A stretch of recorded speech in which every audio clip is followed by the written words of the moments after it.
big ticket giveaway tonight on the Jim Jones Show. Hey, right. people are starting to flock to the show, Ken. I was That's stopped awesome. on the street in Eureka a couple weeks ago. Good friend of mine who's an alderman in the city of Pacific, Steve Myers. He and a bunch of his buddies are helping put on the Pacific Music Festival Blues and Brews, not next weekend, but on the 23rd. Okay. So we're going to give a pair of tickets away tonight and then next week as well.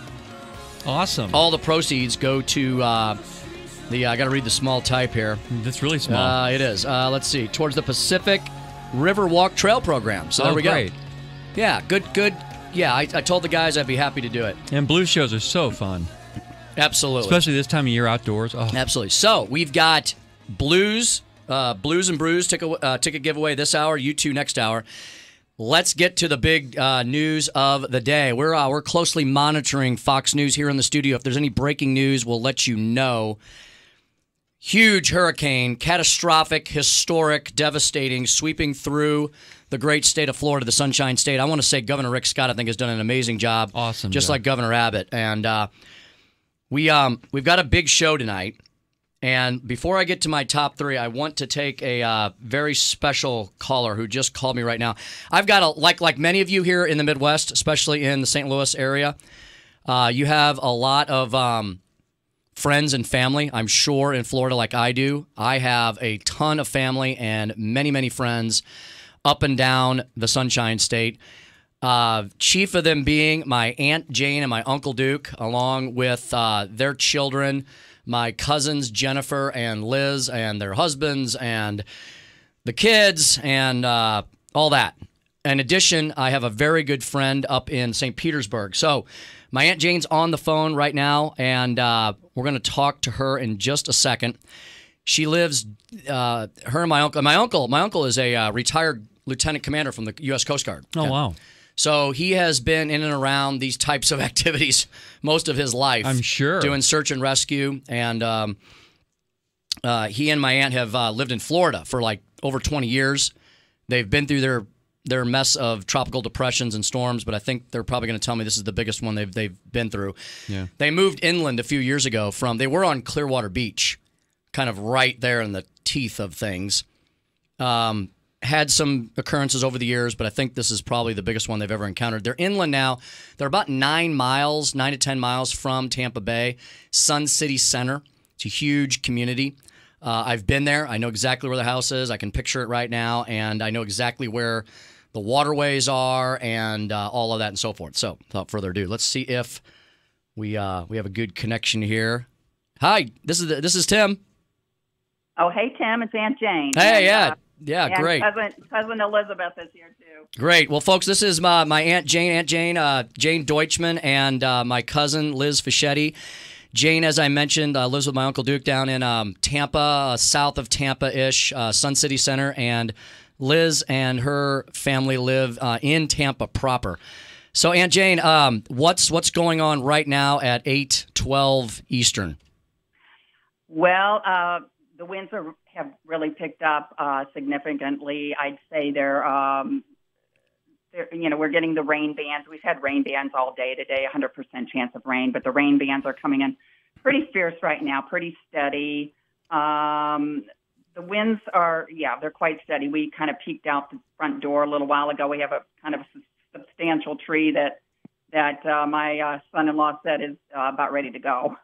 And, that's just property. Our house seems to be intact. We've got the shutters up, and we're going to sleep in our walk-in closets tonight. So that's the way it is, Now you're in very new construction, and I assume that it's rated for these types of occurrences up to a certain level.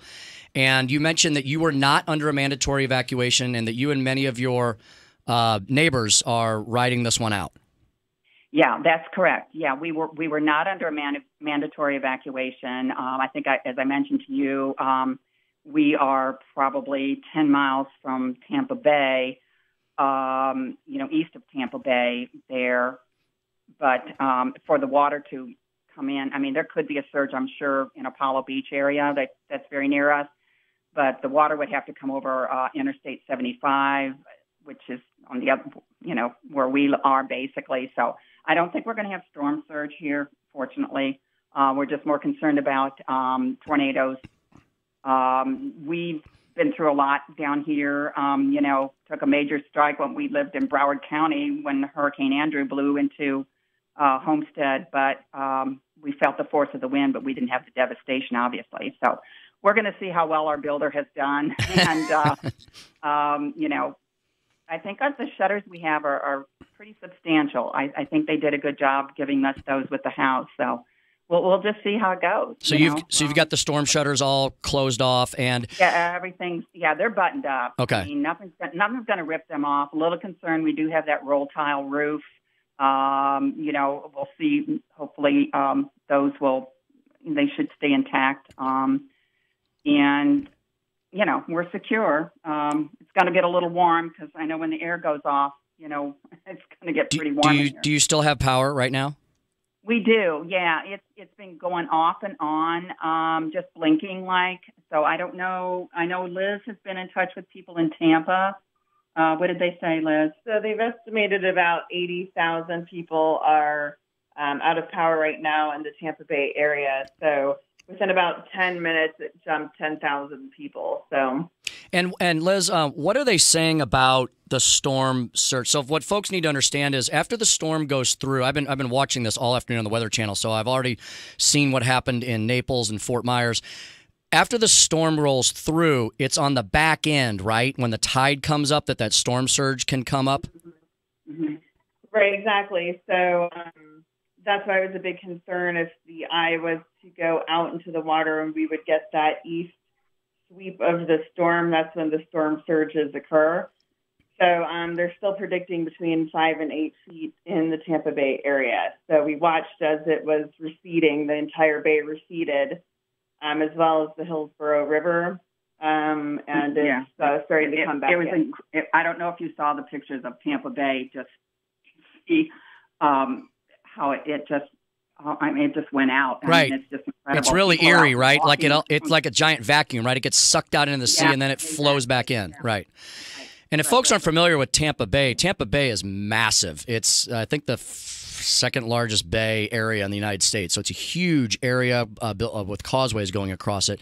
What time do you all expect to be of the eye wall passing you? Like, what's going to be your worst time this evening? Right. So it's about 11 p.m. and 2 a.m. Is approximately the time that they expect it to be passing over us. And as you may know, that's like the time of the worst winds and worst conditions when you're near the eye of the storm. When it's nighttime, too. It's scary. And by the time it gets... Now, I saw that it was actually... There was a little bit of good news. As it was raking across inland, Irma is losing some steam. It's still a ridiculously massive storm, but... folks should know that, when it was coming through the Caribbean, it was like at 175, 185 miles an hour sustained. And when I left the house, it was around 100 to 115 miles an hour. Is it continuing to lose any gas at all, or is it picking back up, or what's the status right now? Well, it's predicted. I mean, it's still holding in the middle, about 110. But Category 2, I think. Category 2, which is definitely a lot better than the storm has seen so far. It is not predicted to pick up any more steam because it is, crossing over more land. I'll tell you, Tim, we have been blessed with having Governor Scott, who has really stepped up to so concerned about Floridians and all of our state and local, everybody. Just if you didn't hear about this storm, if you lived in this state, then you don't have a radio or a TV because right. we were inundated with it, and we were telling people what to do and when to do it. So yeah, I was gonna ask you about that. So if you weren't prepared, well, then you've had a bad day. That's all I can say. Right. So you had, well, I've been watching Governor Scott. I've been impressed. I'm glad to hear that you folks on the ground there feel that your government has been very responsive throughout this. Yeah. I think they're going to take good care of us. I've got a good feeling about that.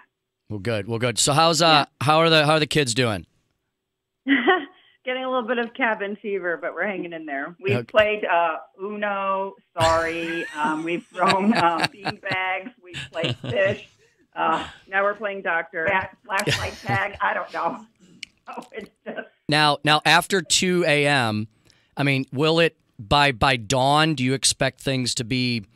I won't say back to normal because that's going to be a while, but calm after that. No, after about 8 a.m. Okay. It should be slowing down for us. However, I'm sure we're going to still see a lot of rain and I think tropical storm force winds too. So. Okay. I assume you would encourage anybody who has friends or family down there who's listening to us right now that people need to be very serious about this, right? Like this, you're starting to get the front end of this. And how does this compare, Aunt Jane, to some of the other? You've been down there for a couple decades. How does this compare? Does this seem like a very serious storm? Yeah, it's. We've been down here for a long time, and yeah, this is the most serious. I mean, I've been through Charlie, Francis, Ivan, Jean, and Charlie. You know, we ran from that, and then we ran again, and it was crazy. People were not prepared for that. You know, when we lived out in Clearwater Beach, we stayed put. We were not evacuated, but I literally saw carports just rip. You know, just like you see on TV, just rip apart, you know, and things blowing down the street. Yeah, it's if you're told to evacuate, that's the best thing to do, you know. And if we had been, I honestly say, Tim, if there's a next time that something this large really comes our way, we will leave ahead of it. I know we will. I won't sit it out like this. It's too much anxiety. Yeah, I don't need this at my age right now. Well, I hear you. Well, we just finished our lower level, Aunt Jane, so you can come stay with us. Well, thank you very much. you might see us there. Well, hey, thank you both very much. We're all thinking of you, and I know so many people in Missouri have so many friends, and a lot of us have family down there, and we've all been glued to our TV sets over the last 5 days watching this monster move across the Caribbean into Florida. And so please be safe, and you give me a call if you need anything. Okay, thanks, Tim. God bless, Tim. Okay, God bless you all. Hey, have a great night. We'll talk to you soon. Be careful. Whew, Ken, that's real world, man. Yeah, that's about as real as it gets. Yeah, that's my aunt and uncle, Jane. And she sounds sweet. They're great. They're great people. That's my mom's sister. Oh, okay. It's my mom's sister. And yeah, I mean, yeah, that's forget about how tough that was for me to do. That was very tough for them to do. And I talked to my Aunt Jane earlier, and you know, they're gonna make it. They're gonna be fine. Like I said, they're 10 miles inland. They're not gonna get a storm surge. What they got to worry about is the tornadoes and the winds. But they're in a brand new home. It's got hurricane everything on it. I've been there. It's got like these massive steel. The sliding door weighs about 500 pounds. I mean, they didn't mess around when they did the new construction down there. So I think we'll be all right. Good. Good. But you know, folks, if you're listening to us and you're in Florida because you can stream us down there, or if you have friends down there, get a hold of them. Tell them to seek shelter. I've been watching all day on the Weather Channel. This is not a storm to mess with. The only people out in this are professionals, and don't take anything for granted with this. Hey, it's the Tim Jones Show.